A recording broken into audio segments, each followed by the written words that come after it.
Former U.S. President Barack Obama bends over a rosewood desk in his quiet Colorama office, writing to a man half his age and a continent away. The addressee, Captain Ibrahim Traoré, the paratrooper who toppled Burkina Faso's faltering junta in 2022, has become a paradox, decried in foreign editorials as a khaki-clad usurper, yet hailed by market women as the first leader to walk village roads without a siren.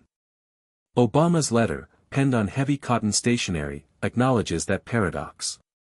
He commends Traoré's audacity in confronting poverty, corruption and insurgency and urges him to build institutions that outlast charisma. The tone is personal, almost paternal, a gesture outside official channels precisely because official channels have so often failed the Sahel. When the envelope leaves Washington sealed in plain linen, neither the sender nor the recipient knows the storm it will spark, between symbolism and substance, between applause and accountability. And how a single page of ink will ignite Africa's debate over what justice truly requires. Captain Traoré's coup did not begin with a tank parade but with a crackling field radio on a dusty barracks roof. At 24 he marshaled junior officers tired of watching ministers siphon ammunition budgets while privates fought jihadists barefoot. Their midnight march toppled a regime already rotting from within, yet Traoré refused palace ceremony. He spent the first dawn after power in a cholera ward, promising patience, not cameras, that government will henceforth sleep where the people suffer. Repairing a fractured nation was colossal. 40% of Burkina Faso was conflict territory, gold revenues vanished through shell companies, youth unemployment sat above 50%. Western chancelleries, still smarting over the ejection of French troops, dismissed Traoré as another populist soldier whose slogans would wilt under governance. But inside the country a different current stirred. Cabinet meetings convened in open-air pavilions, live-streamed treasury audits showed where billions had disappeared. When foreign advisers warned of market jitters, Traoré replied, "A nation is not a stock ticker." Volunteers rebuilt classrooms, farmers received seed grants financed by a voluntary bond payable in sacks of millet or hours of labor. By year's end ragtag platoons of former miners trained as civil defense units, and crude maternity wards reopened. Nothing was fixed overnight, yet the fatalism gripping villages began to crack. Skepticism lingered abroad, diplomatic cables muttered about his ideological flexibility, but at home the improbable belief took root, precisely because Traoré broke protocol, real change might finally be possible. Between foreign doubt and local hope, the young captain learned to balance a fragile future on one scarred shoulder. Late one autumn evening Obama leafed through French-language clippings, self-funded vaccination drive, expelled mercenary contractors, village courts reinstated. Moved, and seeing echoes of his own improbable ascent, he drafted a personal note.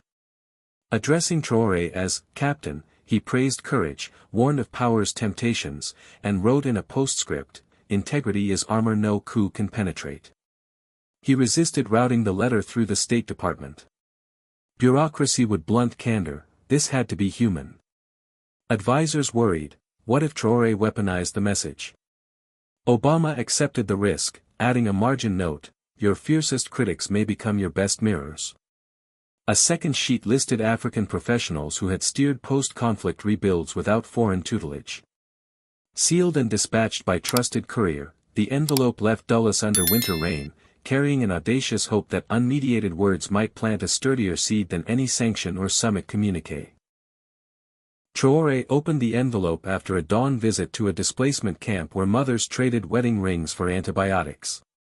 Pride flickered, Obama had noticed him, yet the compliments felt weightless beside children who drank from algae wells. Over a taya with his closest advisers he called the letter symbolic, not harvest. He paced a bare office, recalling Sankara's maxim, "Dare to invent the future." Congratulations, he decided, were no substitute for justice, fair commodity prices, debt relief, restitution for resources stripped since colonial times. Diallo urged a discreet thank you, Traoré shook his head. Diplomacy wrapped in secrecy breeds rumors. Let sunlight disinfect. By afternoon he stood in a makeshift studio, Obama's letter taped to a wooden lectern. He drafted a reply on a spiral pad, crossing out polite formalities until only one line remained bold and stark: Africa does not need congratulations, we need justice. At 1600 hours national channels cut programming. Traoré rehearsed numbers on gold price manipulation, then faced the lens. He would not burn bridges, he would illuminate them, and expose who collected tolls. Broadcast globally, Traoré read Obama's praise, folded the letter, and delivered a measured thunderclap: Africa does not need congratulations. We need justice. He catalogued colonial plunder, modern predatory loans, and defense pacts that arm rebels by night. Addressing Obama directly, he demanded cancellation of odious debts, repatriation of stolen artifacts, and corporate transparency. Numbers underscored rhetoric. Cotton bought at 50 cents a kilo becomes shirts sold for $70. A French defense contract coincided with insurgents' new weapons. Explain the coincidence, he challenged. He mocked CSR tokenism.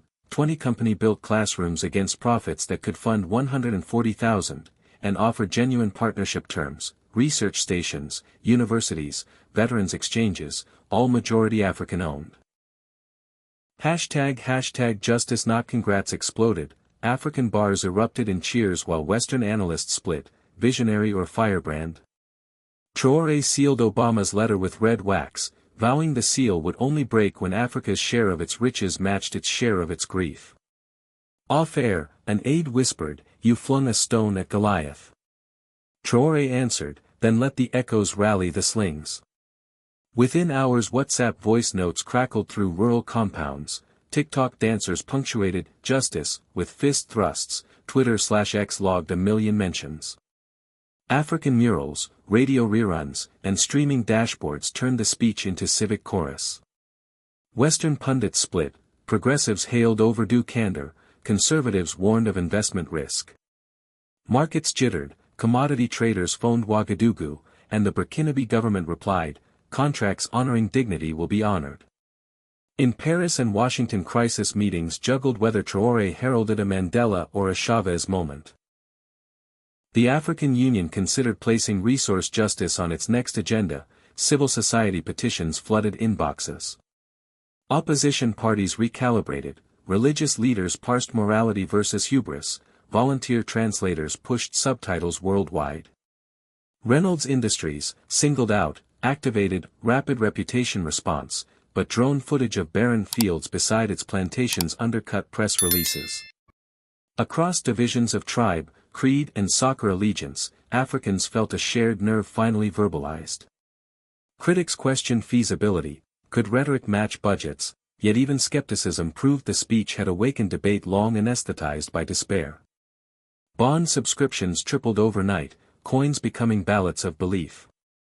Traoré noted metrics, yet insisted on visiting a gold digger's camp to keep soil under his fingernails. Viral clips fade, mud reminds a man why he spoke.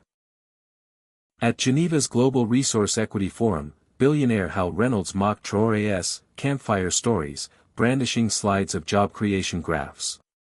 When Traoré's turn came, he displayed satellite imagery of Reynolds's mine tailings leaching cyanide. An engine that runs on blood oil is no gift. Reynolds scoffed, invoking correlation versus causation.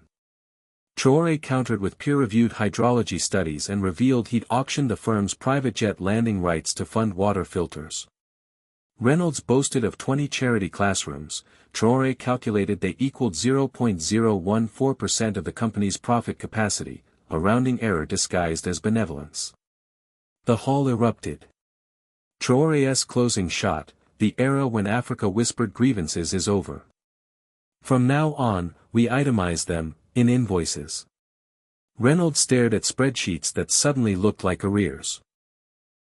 Seizing the wider lens, Traoré mapped colonial head tax roads onto modern concession grids, proving extraction's unbroken lineage.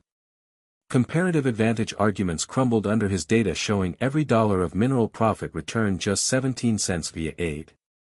We export lint and import t-shirts at 16 times the price. That spread is colonial residue, compounded annually. He invoked Enlightenment ideals against contemporary hypocrisy. Nigerian uranium lights Paris while Nigerian villages glow by candle. When Reynolds protested Burkina's unelected status, Traoré replied, "Our democracy is under construction, your tax havens never faced a ballot box." Applause crossed unexpected lines, pension fund managers, nickel brokers, tech entrepreneurs, all sensing business as usual wobble. Reporters drafted headlines, spreadsheet empires face moral audit. A German banker muttered, "We need new due diligence protocols," echoing Traoré's refrain, "Justice tallies debits and credits, then collects." In an impromptu press room Traoré revealed a flash drive. Satellite images showed toxic plumes from Reynolds's Tambao pits, leaked emails priced lawsuit settlements cheaper than water treatment, cheaper to settle the graves, one executive wrote. A hush fell. Asked if he'd nationalize, Traoré replied, "Not nationalize, humanize." Operations would pause until filtration systems were built and 15% equity transferred to community trusts. The billionaire muttered about ongoing discussions, a meme born instantaneously. Hashtags #evidencera and #Tumbeo truth exploded, pension funds dumped Reynolds stock, miners marched in support of Traoré. Activists worldwide adopted his template, data, policy levers, community equity. Conference panels emptied, delegates rewatched the slides. Challenged that his terms were extreme, Traoré answered outside the venue, "Extreme is a child dying for someone else's quarterly target. My terms are merely fair." As he disappeared into Geneva's night, bonfires lit the Tambao pits, signal flares announcing a new negotiation between profit and people.